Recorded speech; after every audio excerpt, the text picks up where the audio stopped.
Hello everyone, welcome back to my channel. কেমন আছো সবাই? আশা করি সবাই খুব ভালো আছো। আমিও ভালো আছি। আজকে খুব বড় হবে না যদিও ঘটনাটা, বিকজ আজকের ঘটনাটা আমি সিলেক্ট করেছি আজকে আমাদের এখানেরই একটি একদম রিসেন্ট ঘটে যাওয়া একটি ঘটনা। ফুটেজ রেখেছি কিছু, সাথে থাকো, ঘটনাটা শোনো। আই হোপ কি তোমাদের আগাগোড়াই জানা যে আমি অ্যাকচুয়ালি কোথায় থাকি, কোন জায়গায় বসবাস করি। তো তোমাদের আর নতুন করে পরিচয় কিছু করাতে হবে না। তোমরা জাস্ট ঘটনাটা শোনো, শেয়ার করো, দেন লাইক কমেন্ট করো। যারা এখনো পর্যন্ত চ্যানেলটাকে সাবস্ক্রাইব করোনি, করে পাশে থেকো। তাহলে চলো, কথা বেশি বাড়াবো না, ঘটনায় যাব। আর হ্যাঁ, যেতে যেতে সবাইকে বলবো, দীঘার দীঘার গত রাতে কালকে দুটো ঘটনা আসে। তো পরপর পরপর ব্যাক টু ব্যাক যেহেতু দীঘার আমাদের ঘটনাগুলো যাচ্ছে, যার কারণে আজকে আর দীঘার ঘটনা তোমাদের সাথে শেয়ার করছি না। আজকে বলবো ঠিক আমাবস্যার সন্ধ্যাবেলা, কালকে তোমাদের এক ঝলক আমি পরিচয় করিয়ে রেখেছিলাম বলে, সন্ধ্যাবেলা যখন আমি সোনু ডগিকে নিয়ে আসছিলাম, তারপর আমি যাই একটা দুধের প্যাকেট আনার জন্য। ভাবলাম একটু শরীরটা খুব উইকনেস লাগছে, একটু কফি খাবো, ব্ল্যাক কফি অথবা মিল্ক কফি। মানে কফি যদি খাও না, দেখবে অনেক সময় শরীরে একটা এনার্জি মানে আসে, প্রচুর এনার্জি আসে। এই জিনিসটা করবে, একদম শরীর যদি না চলে না, কফি করে খেয়ে নেবে। একদম র কফি তো হলে তো কোনো কথাই নেই, তবে র কফিটা সবাই খেতে পারে না, যার জন্য আমি বলবো না, যারা পারবে খাবে। তো সেখানে দাঁড়িয়ে আমি সোনু ডগিকে বাড়িতে রেখে একটা কফি আনতে যাই, মানে সরি, মিল্ক আনতে যাই। আমি যখন মিল্ক নিয়ে আসছি, তখন কটা বাজে, 7টা 7:30 বাজে, খুব একটা বেশি রাতও হয়নি। তো আমার মা আমাকে বলল যে কি দরকার বাইরে বেরোনোর, এই আমাবস্যার সময় আমার মা আমাকে বারণ করে, আমাবস্যা পূর্ণিমা, কারণ আমাদের এখানটা তো ভালো না, আর অন্ধকার ঘুটঘুট ঘুটঘুট করে।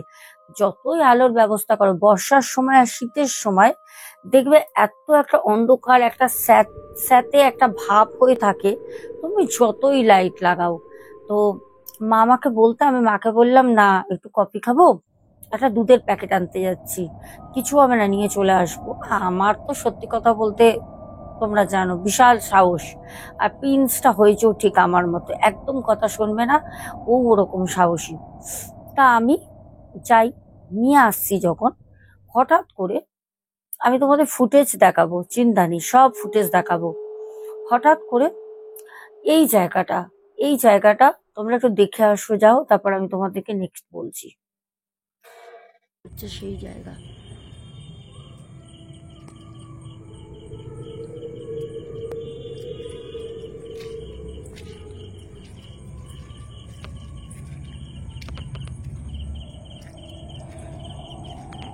দর্শক বন্ধু, তোমরা দেখলে ঠিক এই জায়গাটাই, মানে কোনো হাওয়া নেই, জানো, কোনো হাওয়া বাতাস কিচ্ছু নেই।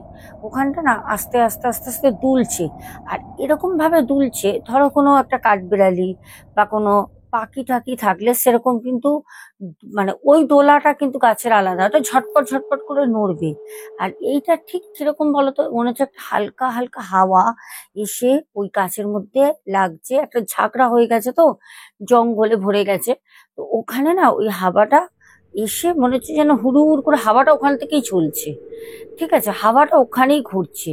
তো আমি না হট করে জিনিসটা বুঝতে পারি যে কিছু অস্বাভাবিক, কারণ শুধু এখানে আমি বলে না, আমার বাবা, দেন আমাদের বাড়ি কোনো কাকা বা কেউ আসলে পারে, বা প্রিন্স অনেকবার তোমাদেরকে বলেছে, তোমরা শুনে থাকবো ভূত সত্য চ্যানেলে, যে সত্যি কথা বলতে না, ওই জায়গাটা এই পাশে কিন্তু নিম গাছ, বহু বছর পুরনো। মানে আমি জন্ম হয়ে একদম ছোট থেকে যখন আমার সেন্স আসে, স্মৃতিশক্তি, তখন থেকে ওই নিম গাছটা দেখছি। নিম গাছটা আজও আছে। ও যে কত কিছু সাক্ষী সেটা আমি বলতে পারবো না, ও অনেক আমার থেকে অভিজ্ঞ। শুধু আমার থেকে না, মানে আমার মা বাবার থেকে অনেক অভিজ্ঞ, অনেক ওর নিম গাছটার বয়স। তো এই পাশে নিম গাছটা, আর এই পাশে হচ্ছে ওই ঝোপঝাড়টা। তো ওখানটা না খারাপ, অনেকেই আগে বলেছে যে এখানে একটা কিরকম, ওখানে অনেক সময় না একটা বিচ্ছিরি স্মেল বেরোয়, মানে এত বিচ্ছিরি দুর্গন্ধ বেরোবে। তারপর আবার কিছুক্ষণ পর তুমি যদি রাম নাম নাও বা ঠাকুরের নাম নিচ্ছে, জয় বজরংবলী, জয় শ্রীরাম, আস্তে আস্তে আস্তে আস্তে না সেই যে গন্ধটা দূরে সরে যায়, ওখানে থাকে কিছু। তো বহুবার ওখানে তো নিম গাছ, এইদিকে নিম গাছ, ওইদিকে নিম গাছ, চারিদিকে ওখানে জঙ্গল। তো সেই জায়গাটায় ওরকম হয়। যাই হোক, আমি চলে আসি বাড়ি। আসার পর আমি বাড়ির লোককে আর কোনো কথা বলিনি যে কি না কি দেখেছি বা কিছু। এইবার ঘটনা শোনো। এবার আমার বাবা উম, সেদিন রাতেই, 24 তারিখ রাতে আমার বাবা আমাকে হঠাৎ হঠাৎ ডাকছে। বাবা বলছে, শোন একটু বাইরে আয় তো। তা আমি ভিডিও এডিট করছিলাম। আমি আবার বললাম, কি হলো? বাবা বলছে, বাইরে আয় না। আমি বাইরে বেরোলাম। তো আমার বাবা তখন আমাকে বলছে যে, দেখ তো ওই যে আমাদের বাইরে যে গাড়িগুলো থাকে না, তোমাদের দেখিয়েছি, এর আগেও তোমাদের বলেছি ঘটনা। তো বাবা বলছে, দেখ তো, দেখ তো ওই যে ওখানে গাড়িটা রয়েছে, গাড়ির পেছনে মনে হচ্ছে কেউ দাঁড়িয়ে আছে। অন গড বলছি, তোমরা বিলিভ করবে কি করবে না জানি না। আমার বাবা আমাকে বলছে, দেখ মনে হচ্ছে কি একটা কালো জামা, মানে সাদা না, হ্যাঁ সাদা না, সাদা শাড়ি সাদা জামা পরে ভূতকে দেখি, এটা ঠিক, কারণ মৃত্যুর শেষে সাদা বস্ত্রটা নিয়েই সে যায়, সে যে ধর্মেরই হোক, কিন্তু সাদা না। যাকে দেখছি সে একটা মানে কালো কুচকুচে। তা আমার বাবা তখন আমাকে বলছে যে, দেখ না ওই যে কালো মতো জামা পরে ওখানে কে দাঁড়িয়ে আছে না, কে বলতো? আর বৃষ্টি পড়ছে, কিন্তু বৃষ্টি হচ্ছিল না, ঝিঝির ঝিঝির করে সেদিন বৃষ্টি পড়ছিল আমাদের এখানে। আমি বাবাকে বললাম, আমার বাবা এত সাহসী, আমার বাবা আমাকে ডেকে জিজ্ঞেস করছে ওখানে কি আছে, ওটা কে? আমি তখন আমার বাবাকে বুদ্ধি খাটিয়ে বললাম, ও বাবা, না না, ও কলা গাছের পাতা, আমাদের কোনো কলা গাছই নেই, ওখানে কলা গাছ নেই, কিন্তু ছিল, কলা গাছ কেটে দিয়েছে রোববার দিন। তো আমি বলছি, না না, ওটা কলা গাছের কোনো পাতা ফাতা হবে, ওই মনে হচ্ছে মানুষ মানুষ। না না, তুমি চলো ঘরে চলো। বাবা চলে আসলো। বাবা বলছে, ঠিক বলছিস তো, কেউ না তো? আমি বললাম, না।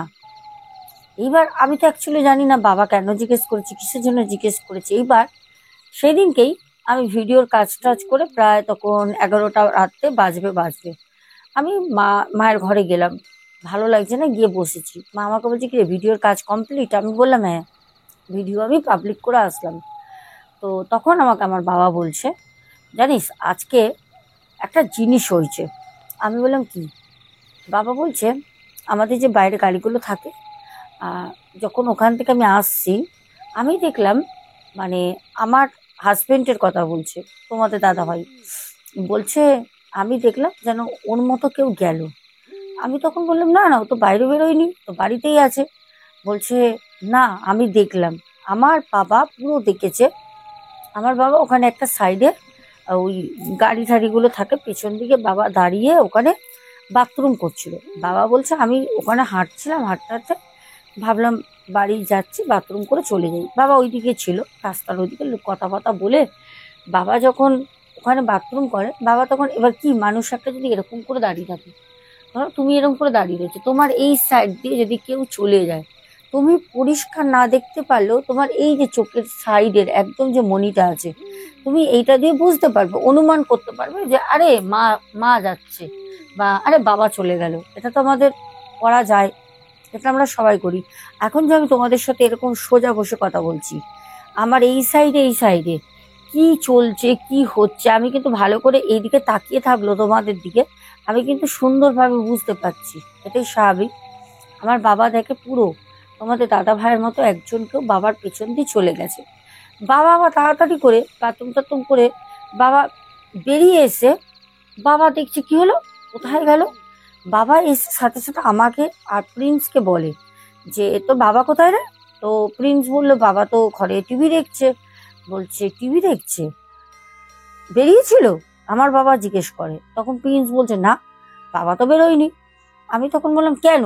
বলছে, না এমনি। আমার বাবা কোনো কথা বলেনি, সেটা রাতের বেলা আমার বাবা বলছে যে কেন, কেন আমার বাবা সেই কথাটা জিজ্ঞেস করেছিল যে, প্রিন্সকে, তোর বাবা কি বাড়িতে আছে?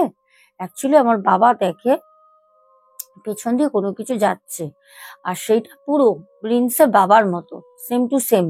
আর এই জিনিসটা শুধু আমার বাবা, মানে তোমাদের দাদা ভাইকে না, এই জিনিসটা আমাদের এখানে একজন এসছিল, সামনে একটা পশুর ডাক্তার থাকতেন, উনি এখন এখানে নেই। ওনাদের বাড়িতে সামনে যে বাড়িটা কুকুর আছে, দেখবো ওখান থেকে গেলে চিল্লায়, কালো কালো দুটো কুকুর, ওইখানে একজন এসছিলেন। তো উনি এসে আমার মাকে, আমার মা রাস্তায় ওখানে দোকান আছে তো, তা বাবা বাইরে গেছেন, তা আমার মা দোকানের ওখানে বসেছিল। এসে জিজ্ঞেস করছে, আচ্ছা দিদি, আহ দাদাকে এখন দেখলাম, দাদা কোথায় গেল? আমার মা বলছে, দাদাকে দেখলেন মানে কোন দাদা? বলছে, আরে আপনার কর্তা মশাইকে। মা বলছে, না, হতে পারে না। বলছে, কেন? বলছে, না না, আমি তো ওকে একটু ময়দা আনতে পাঠিয়েছি। যেখানে ময়দা আনতে পাঠিয়েছে, যেই দোকানে, সেই দোকানে প্রচন্ড ভিড় হয়, ভালো জিনিস পাওয়া যায়। আমাদের দোকানের ওখান থেকে পায়ে হেঁটে 10 মিনিট লাগে, এত তাড়াতাড়ি তো হবে না, এখনো হয়তো সেই দোকানে গিয়ে পৌঁছইনি। আপনি কি করে দেখবেন? বলছে, না, আপনার কর্তামশাইকে আমি এক্ষুনি দেখিয়েছি। আমি যখন ওই বাড়ির দোতলা থেকে নামছি, সিঁড়ি দিয়ে দেখলাম আপনার কর্তামশাই পিছনে হাত দিয়ে মাথা নিচু করে সামনের দিকে তাকিয়ে এক মনে আসছে, দাদা দাদা করে দুবার ডাকলাম, কই শুনলো না তো। আমার মা বলছে, কি মুশকিল, আপনি তো মহা মুশকিলে ফেললেন। আমার কর্তামশাই তো নেই, আমার কর্তামশাই তো দোকানে পাঠিয়েছি আমি, আর আমাদের বাড়ি এই দিকে, কর্তামশাই মানে আমার বাবা গেছে ওই দিকে, আমার মা সেটা দেখেছে। আমার বাবা বলেছে, তুমি বসো, ময়দাটা এনে দিয়ে তুমি চলে যাবে নিয়ে। তো সেখানে দাঁড়িয়ে কি করে এটা হয়? এত বড় ভুল তো হবে না। মানে এরকমই প্রায়শই হচ্ছে। এবার ঘটনাটা হলো, সেই দিনকেই রাতের বেলা আমি তখন প্রায় ধরে নাও 1টা 1:30 বাজে, আমি সব প্রুফ রেখেছি তোমাদের জন্য, দিয়ে দেবো। 1টা 1:30 বাজে, আমি হঠাৎ না, মানে তোমাদের কি বলবো, যেরকম আমার মাসির তো কদিন ধরে শরীরটা খারাপ, তো কদিন না, প্রায় 1 বছরের ওপর ভুগছে, প্রচন্ড ভুগছে। মানে একটা খুব মরণ রোগ হয়েছে। তা আমার মাসির যেরকম গলা, ঠিক ওই রকম গলা, যেন মনে হলো আমাকে কেউ ডাকলো খুব জোরে ডাকটা। এবার তখন মোটামুটি প্রিন্স শুয়ে পড়েছে, ঘুমোয়নি, আমরা তো সহজে ঘুমাই না। তো তোমাদের দাদা ভাই তখন শুয়ে পড়েছে, ও ঘুমিয়ে পড়েছে, ও ঘুমিয়েছে। আমি শুয়ে তখন ওই ফোন দেখছি সারাদিন, মানে আমি কাজ করি তো, রাতের বেলা কাজ করে উঠে, সরি, শুয়ে ফোনটা দেখছি। হঠাৎ প্রিন্সের কানেও হেডফোন থাকে, তোমাদের দাদাভাইও হেডফোন ইউজ করে, আমার হেডফোন আমি ইউজ করি না। আমি মনে করি যে রিয়েল ভাবে থাকতে ঠিক আছে, হেডফোন টেডফোন ইউজ করাটা আমার ঠিক ভালো লাগে না, আমি হেডফোন ইউজ করি না।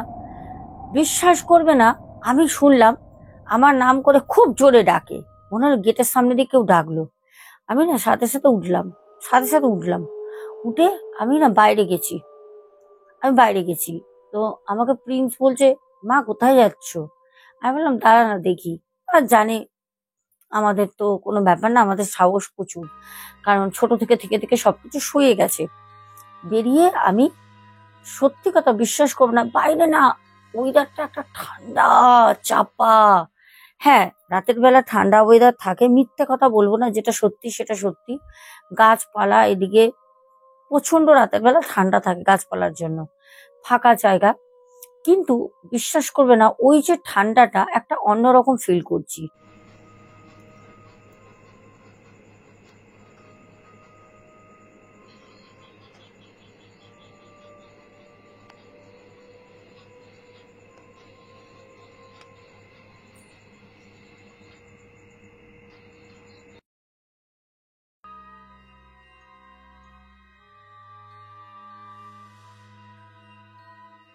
ওই ঠান্ডাটা হচ্ছে স্বাভাবিক যে টেম্পারেচার, অ্যাকচুয়ালি ওইটা না। আর পরিবেশটা আমার কিরম লাগছে, বেরোতে বেরোতেই একটা গায়ের মধ্যে একটা শিহরণ, একটা মানে কাটা কাটা দিচ্ছে, একটা কিরকম একটা অদ্ভুত ফিল হচ্ছে। তা আমি তখন ওইখানে চুপচাপ কিন্তু দাঁড়িয়ে থাকি অনেকটা সময়। তারপরে ঘরে আসি, এসে ফোনটাকে নিয়ে যাই, ফোনটাকে নিয়ে গিয়ে তোমাদের জন্য সোজা কিছুটা দেখাই যতটা পারি, অন্ধকারের মধ্যে তো। আর তোমাদের আমি টাইমটাও মেনশন করি। এবার আমি তোমাদেরকে বলি, সেই দিনকার পর থেকে একে তো আমি হলদিয়ায় গেলাম, কিছু হলদিয়ার আজকে ভিডিও আমি এর মধ্যে অ্যাড করব, কারণ না হলে পরে আমার স্পেস ফোনের প্রচুর ফুল হয়ে গেছে। আর তোমরা আমাকে নিয়মিত ডিএম করছো, দিদিভাই হলদিয়ায় গেছিলে, কিছু আমাকে শেয়ার করো, আমাদের শেয়ার করো যে কাজের বিষয়। আমি তোমাদেরকে এখানে দিয়ে দেবো, কারণ না হলে আমার ফোনের স্পেসটা আমি ওখান থেকে মানে কিছুতে ডিলিটও করতে পারছি না, এদিকে তোমাদের জন্য আমি মানে সেটা এডিটিংও করতে পারছি না, সমস্যা হয়ে যাচ্ছে। আমি তোমাদের এখানে অ্যাড করে দেবো, দেখবে। हाँ ना, वही एक ही पॉइंट है कि भाई ये बिल्कुल, और भाई ये टर्बुलेंस क्या। হ্যালো বন্ধুরা,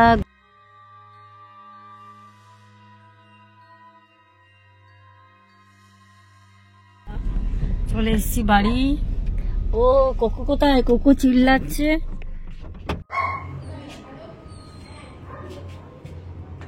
এটা কোন ঘর? ওই ঘরটা বলতে না, আচ্ছা এটা হচ্ছে এই ঘরটা আচ্ছা আমফান এরকম হচ্ছে।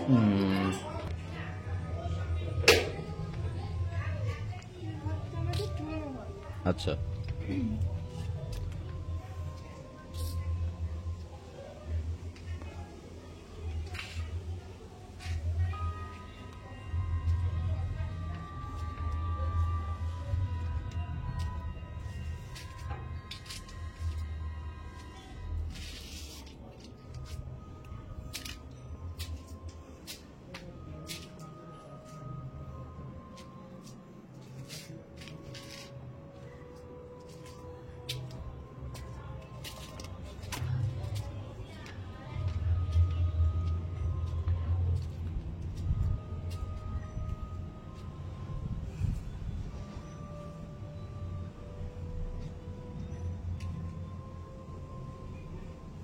এই ঘরটা বন্ধ হওয়ার কারণ?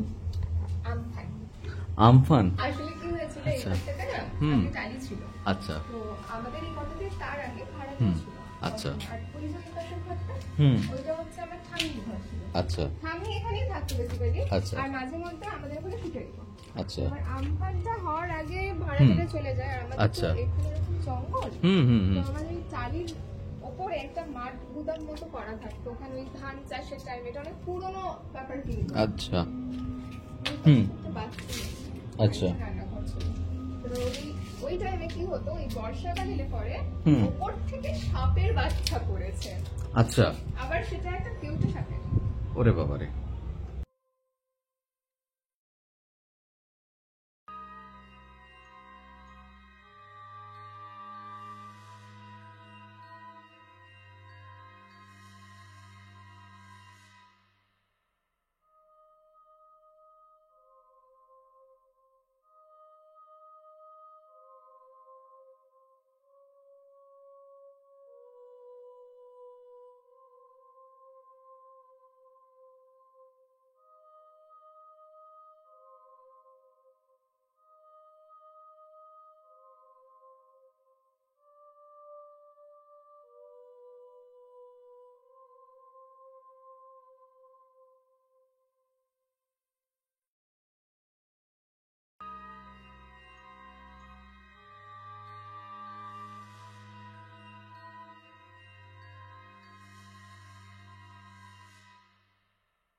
শরীরটা মনে ভালো থাকে না, না সর্দি কারো ঠান্ডা লাগলেই হয়, একটার পর একটা লেগেই থাকে। ঠান্ডাতেই লাগলেই ওর সর্দি হবেই হবে। শরীরে কোনো অ্যাক্টিভ লাগে না, না শরীর না ওই দুর্বল দুর্বল লাগে। হ্যাঁ দুর্বল লাগে।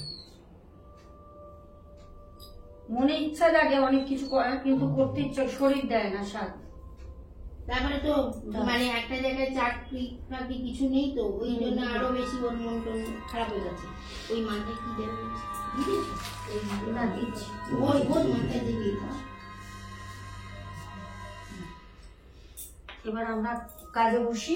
আচ্ছা আচ্ছা, এগুলোকে তৈরি করে রাখো। হ্যাঁ, তুমি করবে, সব মুখগুলো খোলো। ইয়ে করতে হবে না, হ্যাঁ মা? বন্ধন করতে হবে না, বন্ধন করার দরকার নেই। না, এখানে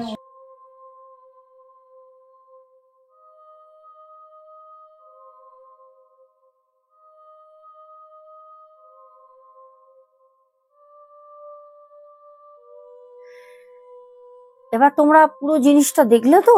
এরম ভাবেই আমি সবার বাড়িতে, সবার না মানে যাদের আমাকে ডাকার ক্ষমতা আছে, যারা আমাকে তাদের বাড়িতে ডাকতে চান আর মায়ের ইচ্ছা থাকলে অবশ্যই আমি যাই। তোমরা দেখতে পারবে আমি এই বুধবার দিনকেও যাব, বেহালা যাব। সেখানেও মানে এক ভাইয়ের শরীরে একটা দুটো তিনটে না, 4-4টে আত্মা ছেলেটিকে ধরে রেখেছে। সেখানে যাব, সেখানে কাজ করব, কি করব না করব সবটা আমি তোমাদের সাথে শেয়ার করব।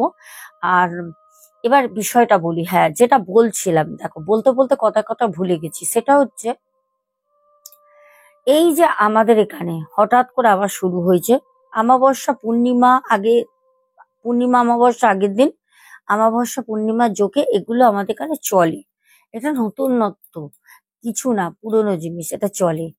আচ্ছা, হলদিয়া থেকে কাজ করে আসার পর আর এইখানে 24 তারিখে যেটা হয়, আমাবস্যার দিন আমি বহু রাত পর্যন্ত বাইরে ছিলাম, জিনিস আনতে হয়, আগের দিন জিনিস আনতে হয়, রাতের বেলা আমার প্রচন্ড ধকল হয়, প্রচন্ড। আর হ্যাঁ বলে রাখি, কালকে সবার জিনিস আমি শিপিং করব। ঘটনার মধ্যে বলে দিলাম, যারা যারা মায়ের আশীর্বাদের কাজ করিয়েছো সবার আমি কালকে শিপিং করে দেবো, ঠিক আছে? আর সত্যি কথা বলতে হয়তো দুদিন আগেই করে দিতাম। বিশ্বাস করো, মায়ের নামে কাজ করি, মিথ্যা কথা বলি না।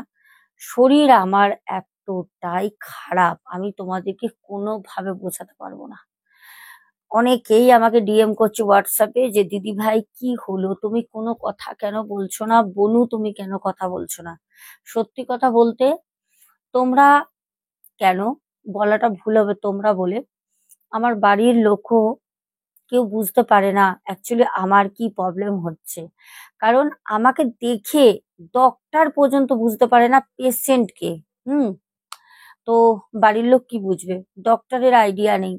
আমি যদি কাউকে বলি যে আমার এইটা সমস্যা হচ্ছে, এরকম হচ্ছে, তাহলে বাড়ির লোক বুঝতে পারে। আর দেখো, বাড়ির লোক যদি আমাকে অসুস্থ না বুঝতে পারে, তাহলে বাড়ির লোক আমাকে নিয়ে এত মাতামাতি করবে কেন?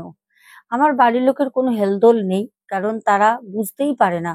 আমি বলি ঠিক আছে, ভাবে হয়তো কোনো সমস্যা হচ্ছে, গ্যাস অম্বল হচ্ছে, জল খাও, এটা খাও, গরম জল খাও, এইরকম। কিন্তু মানে আমার যে শরীরের ভিতরে ইন্টারনাল কি প্রবলেম হচ্ছে, আমার প্রবলেম হচ্ছে সেটা আমি তোমাদের জানিয়ে রাখছি। হ্যাঁ, প্রচন্ড শ্বাস প্রবলেম হচ্ছে, সারা রাত বুক ব্যথা করছে হার্টের সাইডে, আর প্রচন্ড কষ্ট হচ্ছে, যেটা মানে বলে বোঝানোর মতো না। বলতে বলতে একটা কথা মনে পড়ে গেল, আজ থেকে 3-4 মাস আগে আমার ডানকুনির এক বোন, জানি না তুই আজকে ঘটনাটা শুনছিস কিনা, আমি তোর কথাই বলছি, বুঝতে পারবি শুনলে পারে।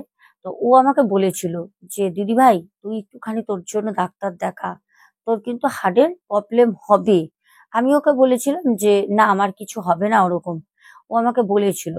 সত্যি কথা বলতে, সবকিছু এক এক সময় নিজেরা পারলেও কিছু কিছু ভালোবাসার মানুষ, যারা খুব ভালোবাসে মন থেকে অন্তর থেকে, তারা বুঝতে পারে হয়তো এই মানুষটার আগামী দিন পথ চলতে গিয়ে শরীর খারাপ হবে, সে পারবে না। সত্যি কথা, আজকে আমি আমার ডানকুনির বোনের কথা বলছি, কারণ ওকে আমি একটা কারণে, হয়তো ব্যস্ততার কারণে আমি ওর সাথে কথা বলতে পারি না, সময় হয় না, খুব কম। কিন্তু ও আমাকে এই কথাটা বলেছিল। আমি ঠাকুরের কাজ করি তো, আমি কখনো মিথ্যা কথা বলি না, আমি যেটা বলি সত্যি বলি। তাতে আমার কাছ দিয়ে অনেকে মুখ ফিরিয়ে নেয়, ভালো লাগে না, তাতে আমার কিছু করার নেই, সত্যর পথেই হাঁটবো। কারণ আমার আয়ু এমনিতেই, আমার কুষ্ঠিতেও আছে, আমাকে অনেক তাবর তাবর সন্ন্যাসী, জ্যোতিষী, তন্ত্র মন্ত্র অনেকেই দেখে আমাকে বলেছেন যে তোমার আয়ু দীর্ঘজীবী না, তুমি মানুষের কাজ করতে এসছো, যতদিনে তোমার সেই কাজগুলো কমপ্লিট হবে, ভগবান তোমাকে এনেছেন, ভূমিষ্ঠ করেছেন এই ব্রহ্মাণ্ডে তুমি মানুষের কাজ করার জন্য। কিছু মানুষের কাজ তুমি করতে এসছো, সেগুলো করা হয়ে গেলে তুমি আপনিই চলে যাবে। আর এটাও আমার কুষ্টিতে লেখা আছে, যে কুষ্টিতেও লেখা আছে, তারপরে আর একজন খুব ভালো একজন মুসলিম ওঝা ছিল, সে মারা গেছে, সেও আমাকে বলেছিল সেম, আজকে সেই জিনিসগুলো আমি রিলেট করি। আমাকে বলেছিল যে খুব অল্প বয়সেই তোমার মৃত্যু হবে, তোমার হার্ট অ্যাটাক হবে। হ্যাঁ, শুনে হয়তো তোমরা ভাবছো যে দিদিভাই কি বলছে, কষ্ট পাবার কিছু নেই, মরতে সবাইকেই হবে, ঠিক আছে, বলেছিল তোমার হার্ট অ্যাটাক হবে। তো আমার আজ প্রায় 7 দিন ধরে এত বুকে যন্ত্রণা হচ্ছে, আমি না রাতে ঘুমাতে পারি, না সকালবেলা উঠে বসতে পারি, মানে কোনো কিছুই না, আমি তোমাদের আলাদা করে কোনো আপডেট দিতে পারি না। ঘটনার মাঝখানে আজকে বললাম। হতে পারে আজকে সেরকম ভয় তোমাদের লাগলো না, কিন্তু হ্যাঁ আমাদের এখানে এরকম হচ্ছে। আমাকে ডেকেছে কিন্তু বেরিয়ে দেখেছি কেউ নেই, আমার বাবাও দেখেছে। আমি সবটা তোমাদের সামনে তুলে ধরলাম। আর একটা জিনিস মাথায় রাখবে, কোনো কিছু মিথ্যে দিয়ে বেশি দিন চলে না। আজকে 2 বছরের ওপর আমি তোমাদের কাছে রিয়েল স্টোরি শোনাচ্ছি। এখনো পর্যন্ত তোমরা যদি দেখতে চাও আমি তোমাদের দেখাতে পারি যে এখনো কত জনের ঘটনা আমি শেয়ার করে উঠতে পারিনি। আমি বলি না, আমার এই ইউটিউব পরিবারটা হতে পারে খুব ছোট, কিন্তু মানুষগুলো খুব স্ট্রং আর আন্তরিকতা আছে। মানে এই না যে ওই মুখে আত্মীয়তা আত্মীয়তা, তারা আমাকে অনেক ভাবে ঘটনা পাঠায়, আমার সাথে থাকে, পাশে থাকে, আমার খোঁজ খবর নেয়, যেরকম তোমরা নাও। তো চলো আজকে ঘটনাটা এতটাই, অ্যাকচুয়ালি এটা ঘটনা না, এটা হচ্ছে আমার মনের কথা, আমি তোমাদের বললাম। এবার চলো আমরা সোজা চলে যাই কমেন্ট সেকশনে। দেখি তোমরা কারা কারা কমেন্ট করেছো মিষ্টি মিষ্টি। চলো। আর সত্যি কথা বলতে হয়তো হয়তো আমি ঘটনাটা বড় করতে পারতাম, অন্য ঘটনাও ইনপুট করতে পারতাম, কেন অনেক ঘটনা আমার কাছে এসেছে, অনেক ঘটনা, পুরুলিয়ার ঘটনা আছে, দীঘার 2টো ঘটনা রাতে এসছে, তারপরে আমাদের শিলচরের একটা আসামের ঘটনা এসছে, তারপর তো আরো অনেক গ্রাম বাংলার ঘটনা আছে। কিন্তু আমি তোমাদেরকে ঘটনাটা শোনাচ্ছি না এই কারণে, আমি বেশি কথা বলতে পারছি না। কালকে ডক্টরের কাছে যাব, সেই ভিডিও তোমরা পাবে। হার্ট স্পেশালিস্ট, মানে ওনাকে নাম ঠাম লেখানো হয়ে গেছে অ্যাপেলোতে। কালকে অ্যাপেলোতে যাব, তোমরা সেই ভিডিও আমার সব পাবে, কারণ তোমাদের অধিকার আছে সবটা জানার, সবটা বোঝার। কারণ তোমরা হচ্ছ আমার পরিবার, আর আমিও তোমাদের পরিবার। তোমরা কেমন আছো সেটাও জানার অধিকার আমার আছে, তাই তো, কি বলো? হ্যাঁ, তো চলো। প্রথম পরপর পরপর কমেন্ট করেছে আমাদের পার্থ দাস, অ্যাঞ্জেলিনা সোরেন, সুপর্ণা দাস, বং হিন্দু হেসেল। তারপর কমেন্ট করেছো আবার পার্থ দাস, তারপরে স্বপন রাউত, কিষাণু মান্না। আচ্ছা, তারপর কমেন্ট করেছো রিনা সরকার। রিনা সরকার দিদি ভাইয়ের হাজবেন্ড মারা গেছে শুনে আমি খুবই শোকাহত হয়েছি, মানে বলতে পারবো না, ভাষা নেই। উনি কিছুদিন আগে মায়ের আশীর্বাদ আমার কাছে নিয়েছিলেন, ভালো ছিলেন, সবটাই কথা হয়েছে, তারপর হট করে এরকম হয়ে গেল। তবে কিছু কিছু ক্ষেত্রে জানো তো আমি না বুঝতে পারি, আমি বলি অনেক কাউকে যে একটা ফাড়া আছে তোমাদের, অনেকে শোনে অনেকে শোনে না, অনেকে নেগলেন্সি করে, যখন একটা কিছু ঘটে যায় তখন বলে, কিন্তু দিদি ভাই আমার কথা শুনেছিলেন। তারপরে মোবা পল, তারপরে বর্ষা সরকার, পিন্টু ঘোষ, মণিদীপা ব্যানার্জি, বর্ষা সরকার, তারপর কিউট দিশা ব্লগস, প্রদীপ দাস দাদা ভাই, তারপরে শ্যাম, তারপর আপনজন, আহ তারপরে স্বপ্না বাজাল দিদি ভাই, তারপর অনামিকা মুখার্জি, নীলিমা সিংহ। আজকে আর আমি কমেন্টের নাম পড়ছি না, কমেন্টের নাম পড়ছি মানে কমেন্ট গুলো পড়ছি না, কি বলছি। বর্ষা সরকার, তারপরে আবারও বর্ষা সরকার কমেন্ট করেছো, পরপর দুটো। সুজাতা দাস 2টো কমেন্ট করেছো। শামিমা সামরোজ কমেন্ট করেছো। তারপরে জলি হাজরা দিদি ভাইয়ের আমি কমেন্টটা পড়বো একটু। বনু, আজকের ঘটনাটা সত্যি মর্মান্তিক ঘটনা ছিল, আমার মনটা খুবই ভারাক্রান্ত হয়ে গিয়েছিল, চোখের কোণে কখন যে জল এলো এসেছিল তা বুঝতে পারিনি। বোন, তুমি খুব সুন্দর করে ঘটনাটা বলেছিলে, যে ঘটনার মধ্যে ঢুকে গিয়েছিলাম। খুব ভালো থেকো, সুস্থ থেকো, আমার মিষ্টি সোনা বোন। লাভ ইউ বনু, লাভ ইউ টু দিদিভাই, তুমিও তো আমার মিষ্টি সোনা দিদিভাই। আর আশা করছি ডাক্তার দেখিয়ে একটুখানি সুস্থ হওয়ার পর আবার এনার্জেটিক হয়ে তোমাদের কাছে আসবো।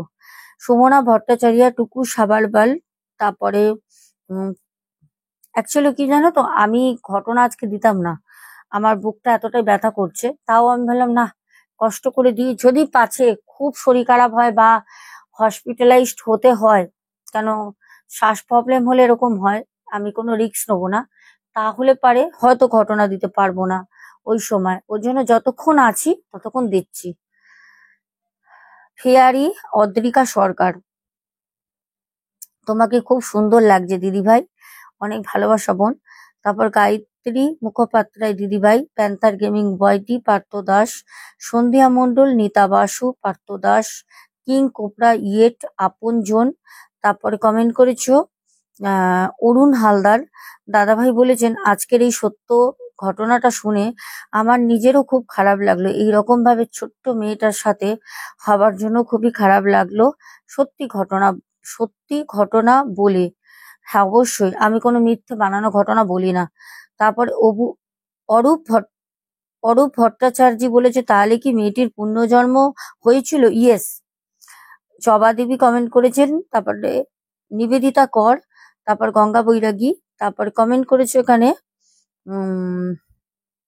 হানমা। আমি তার আগের নামটা পড়লাম না, খুব একটা কঠিন দাঁত ভাঙা নাম। হানমা বলেছো দিদিভাই আমি তোমার বনু বলছি, আজকের গল্পটার মতোই সব গল্প বলবে, দারুণ ছিল। অবশ্যই বলবো, অবশ্যই বলবো। আসলে যতই হোক অভিনয় করি তো একটু তো ট্যালেন্ট আছে না জিনিসটার। তারপর পার্থ দাস, তারপরে কমেন্ট করেছো ভাস্কর অধিকারী, আবারও পার্থ দাস সরি, তারপরে আবার প্রদীপ দাস, ফুলেশ্বরী চক্রবর্তী দিদিভাই, রেশমি ব্যানার্জি, অভিরূপ ভট্টাচার্যা, তারপরে আবার জয়শ্রী ঘোষ দিদিভাই, স্বপন রাউত, পরপর শুভঙ্কর ঘোড়ই, তারপরে একদম শেষে কমেন্ট করেছো আমাদের আর্মি দিদিভাই, হ্যাঁ JF। তো চলো এখনের মতো আসছি, আর দিদিভাইয়ের শুধু কমেন্টটা পড়ে দিই। সোনু বনু, আমি তোমার আর্মি দিদি। আজ 26শে জুলাই কার্গিল বিজয় দিবস। দেখো আমরা কেউই মনে রাখিনি, হয়তো কারোর মনে আছে। আমি কালকেই দেখেছিলাম, কিন্তু তোমাদের সাথে কমিউনিটিতে শেয়ার করতে পারিনি শরীর খারাপের জন্য। তারই শুভেচ্ছা তোমাদের সকল দেশবাসীকে জানাই। জয় হিন্দ দিদিভাই, খুব ভালো থেকো। সবাই তোমরা খুব ভালো থেকো। আশা করি আমিও তোমাদের আশীর্বাদে ভগবানের কাছে প্রার্থনা করবে খুব তাড়াতাড়ি যেন সুস্থ হয়ে যাই। কালকে ডক্টর দেখাবো, পুরো ভিডিওটা পাবে। এখনের মতো আসছি, টাটা, good night, love you too. চলো দেখা হবে আগামীকাল, টাটা।